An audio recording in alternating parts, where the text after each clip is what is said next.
Everybody, it's Jason McLaren with the Leadership Loading Podcast, and today we're talking about leadership and growth with Tyler Robertson from Diesel Laptops, and we'll talk some more about Diesel Laptops and what they do over there. But Tyler's the founder and CEO, and he hosts the DL Podcast, quitting his job after seven years ago and starting Diesel Laptops and fixing the problem with diesel diagnostic jobs. So kind of what we're talking about with the audience and moving from one job to another or quitting your job and building your own business, kind of going from there. So Tyler, welcome to the show. Yeah, thank you, man. And it's thanks for the introduction. And yeah, it's been a crazy ride. I think I'm a lot like your audience in the beginning. I was working for somebody else and doing a thing, and I had no outside funding. It was in my garage, and we went from zero revenue and no employees to over 200 and over 70 million a year in revenue. So it's gone really fast. Definitely. Can you tell us what you did before? Yeah, so I've known this space of commercial truck repair forever, for the last 20 years. So I always tell people I work for other people. I made them a lot of money and solve a lot of problems for them. And I just saw a lot of opportunity. And when you're inside a niche like that, you kind of start to see issues and problems. And I just started real simple. I didn't even have my own products to start with. I just bought other people's stuff and kind of bundled it together and sold it to solve an initial problem. And it was really that easy. Right. And that's kind of how most businesses start. Like, what problem are you going to solve? And just like with podcasts, you have a podcast and this podcast. What problem are you trying to solve? And that's kind of the goal there. And you can do that with any business you have. And I think a lot of people, whether they're looking at a new job or a new career or starting a business, they can take their hobby or whatever it is and take that problem and solve it. 100%. I mean, I know two other local business owners that both had a small problem. One had a problem on his Toyota pickup truck. Now he has a business that does a couple $1 million a year in revenue. I know another guy that had a problem with his washer and dryer and circuit boards and figured out how to fix them. And now he does tens of millions of dollars in revenue. So there's so much opportunity out there. You just got to kind of have your eyes open and look at things a little bit different through a different lens. And if you're having that problem, somebody else probably has that problem. A lot of people probably have that problem. And it's entrepreneurs like us that come to the rescue and bring new products and services to the market. And so yesterday I had a guest on, and her episode will air right before yours. You're in line. So if you're listening to this now, you can go back and listen to it. But she was talking about working in your business rather than on the business. And I was on your Twitter earlier today, and I saw you had retweeted something about that. So can you expand on that and why people need to work in and rather than on their business? Yeah, 100%. So, I worked for my family for years and I work for other businesses. And I think a lot of people that are working somewhere, most companies kind of get stuck at a certain threshold. There's a revenue number they hit, and that's just kind of where they've been at for the last 5, 6, 7, 10 years. Maybe they grow at 2 or 3% a year, something minor. And I was in the same place. Like, we grew like crazy. We were on the Inc. 500 list and 5,000 list, fastest growing companies. And then like 2018 hit and things kind of just slowed down. It was just really sporadic. We have great months, horrible months, great months, horrible months. And it was just kind of flat when you looked at it. And what it really ended up being was we stopped working on the business. We stopped making it better and really focusing on, why are we here? What are the strategic goals? What's our plan? How are we going to get there? We were just dealing with putting out fires. And like we always say here, we were worried about making the sausage. We weren't worried about like how to make more sausage or better sausage. It was just doing the same thing every day. And we got caught putting out fires, and we call that growing pains. And I think every company, if you're one person or 200 people or 1,000 people, you hit certain levels, and you really got to have the right infrastructure and people around you to start making the company in the right direction. Everyone needs to know which way to row the boat. If you're all rowing the boat, it's probably going nowhere. You got to give them rowing the boat the same way. And that was, honestly, I look back at it now, that was one of the most difficult things we did, is how do we get 150 people here to understand the goals and missions of the company and line up everyone so we can keep growing. And it took us a while to get there, but I can tell you now, we're in year 7 of business. We're growing at, even at our revenue numbers, we're growing at 40% year over year. That's faster than we've ever grown before. And it just took us getting the right people, processes, systems, and the thinking down in order to do that. Definitely. You talked about putting out fires. I work in the facility management industry, my full-time job. And sometimes people will say, I'll be like, how's your day going? And I say, oh, just putting out fires. Well, then I take that as an opportunity to say, well, we need to maybe talk about that, because putting out fires is not a good thing because you want to make sure that you're being predictive and doing preventative maintenance and that sort of thing. and trying to get ahead of the game rather than responding all the time. Otherwise, you can not only as a frontline employee get burned out, but as a leader in the organization get burned out because you're just mentally burned out by the end of the day, just trying to make all these micro decisions and go from there. So can you talk a little bit more about that? Yeah, I mean, I work with a lot of, strategic partners, vendors, and customers, and I see it. You walk in there, it's really evident. You got the CEO worrying about like the front desk and the receptionist area. Like that is not your job. And it's really hard as a founder, CEO of a company to not do those things. And I had to learn, I was the bottleneck. I was the problem. I was the one that was trying to do everything. And I had to learn to give up control. And that is so hard for a lot of people to do. And someone told it to me the right way. They go, Tyler, you just need to realize they're not going to do it your way. In fact, they're probably going to do it a better way if you give them the opportunity to do it. And they were absolutely right. And it's really hard to give up control of your company and control. Like, I don't know what goes on day to day in my own company. I have no clue.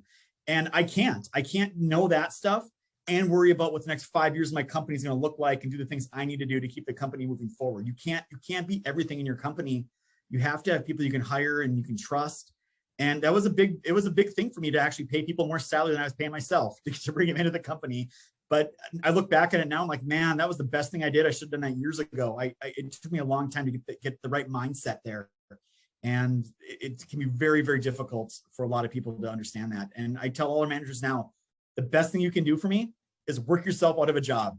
Get your department working so great where you don't even need to be here, then I will promote you and bring you to the next place. Like that is your mission. You want to get promoted, work yourself out of a job in your current role. Yeah, it's all about hiring those that make you better and being able to support them, hiring those subject matter experts that can bring those skills. And I'm the same way. People ask me, well, how does this work or what's going on here? And I'm like, I don't know. I have a guy for that. And, I can call him and find it out, but, I don't know everything that's going on every single day in the organization.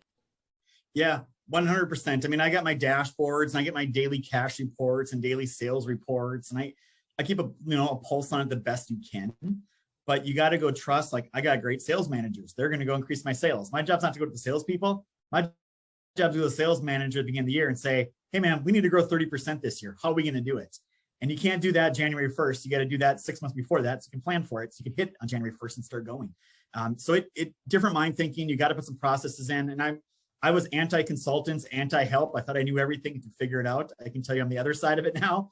Like I pay a lot of people a lot of money to consult, to give me advice, to give me opinions, professional services, because I've realized how important that is in my business in order to get where I want to get to.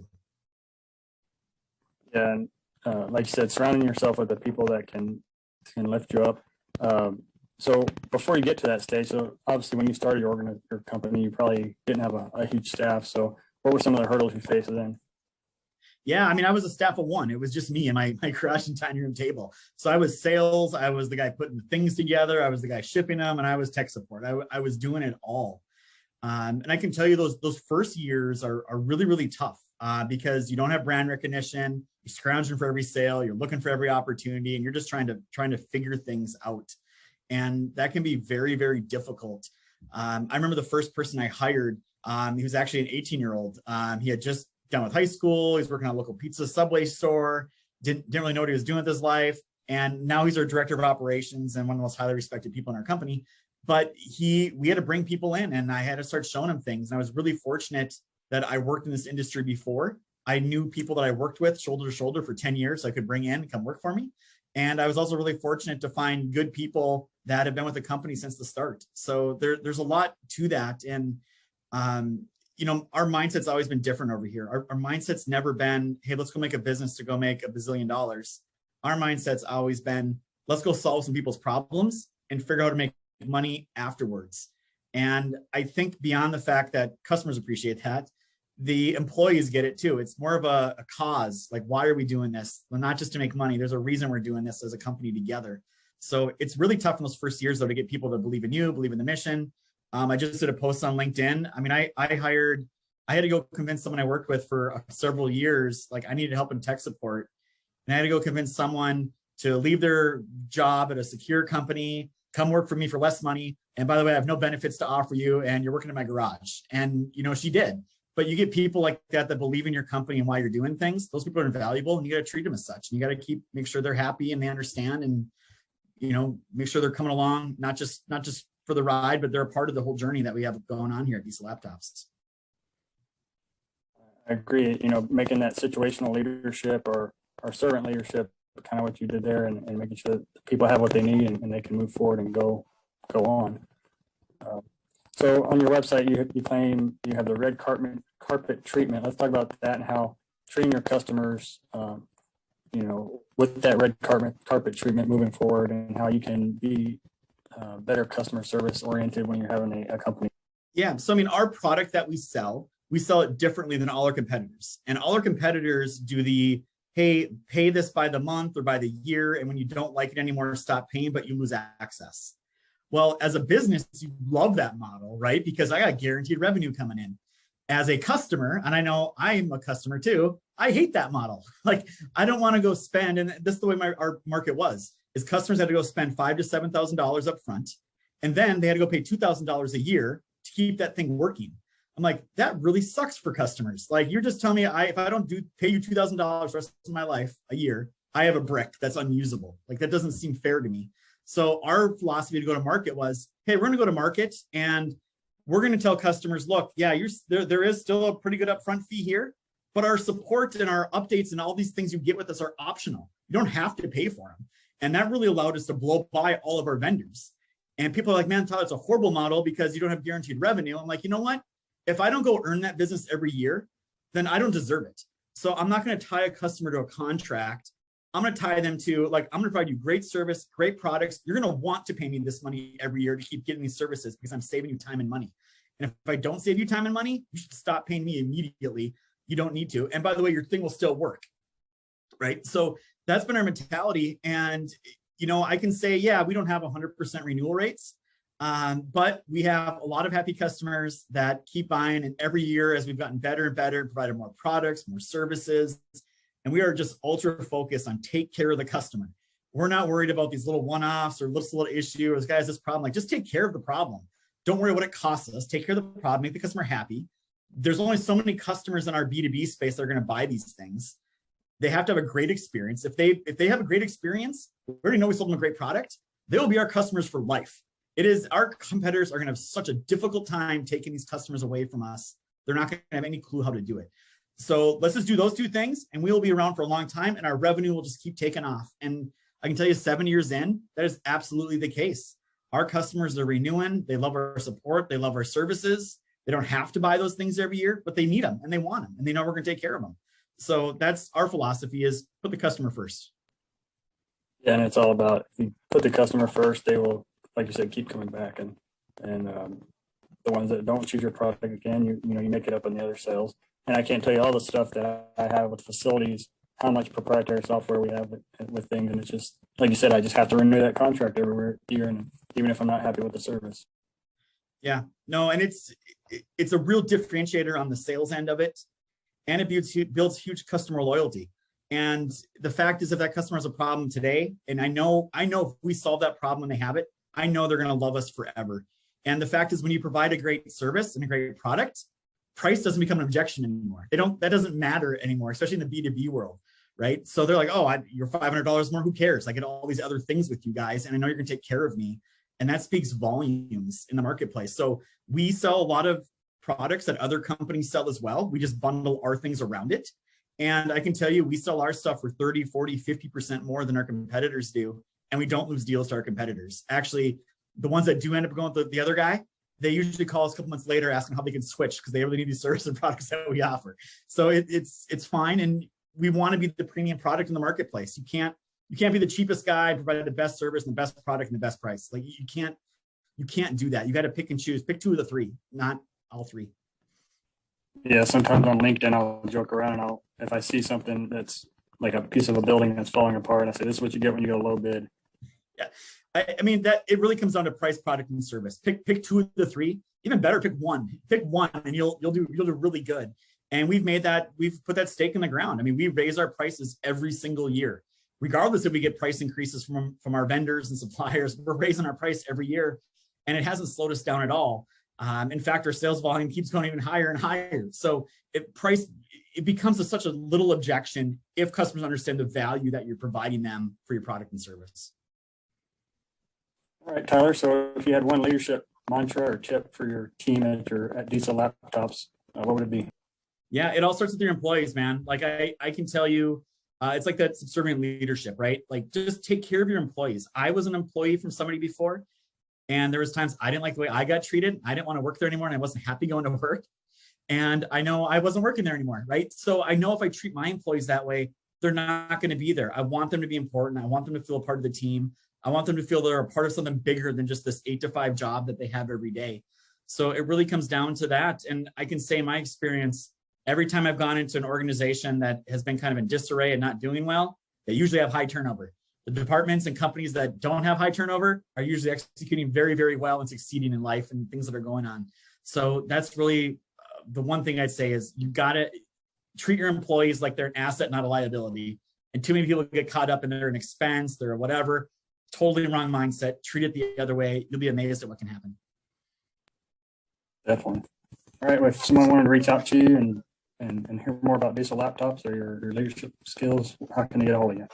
Yeah. So LinkedIn, if they go on LinkedIn and search for Tyler Robertson or Tyler Diesel, I've been posting on there, I think pretty much since day one of me being on this journey. So you can go through all 7 years of history if you want. And I still post on there constantly about our growth, business, leadership, marketing, challenges, wins, all these things. The other place, if you want to learn more about the diesel industry, diesellaptops.com. I can tell you if people are listening to this, I'm going to give just kind of two career tips here for people. Number one, diesel technicians, you can go make $100,000 a year really quick being a diesel tech with minimal investment and minimal time. And software developers, man, I mean, we're hiring software developers out of boot camps, paying them 40, 50 grand a year, and they're making 80, 90, 100 a couple of years later. So 2 great career paths, and there's a million more of those things out there like that, but just want to throw that out there. Great. I'll put all the social media links in the show notes for everybody. Well, Tyler, thanks for coming on the show. Hey, always a great time. Thank you much, Jason. Talk to everyone next time. There are thousands of leadership and management podcasts to choose from. We're glad you chose the Leadership Loading Podcast, a Go Heroes production. If you'd like to support Go Heroes Inc., visit www.goheroes.org. And with that, it's time to wrap up today's show. Thank you so much for listening. We sincerely hope you liked it. Don't forget to like, subscribe, and share this podcast with your family and friends. Let's all grow together. Thanks for listening to the Leadership Loading Podcast. Leadership inspired.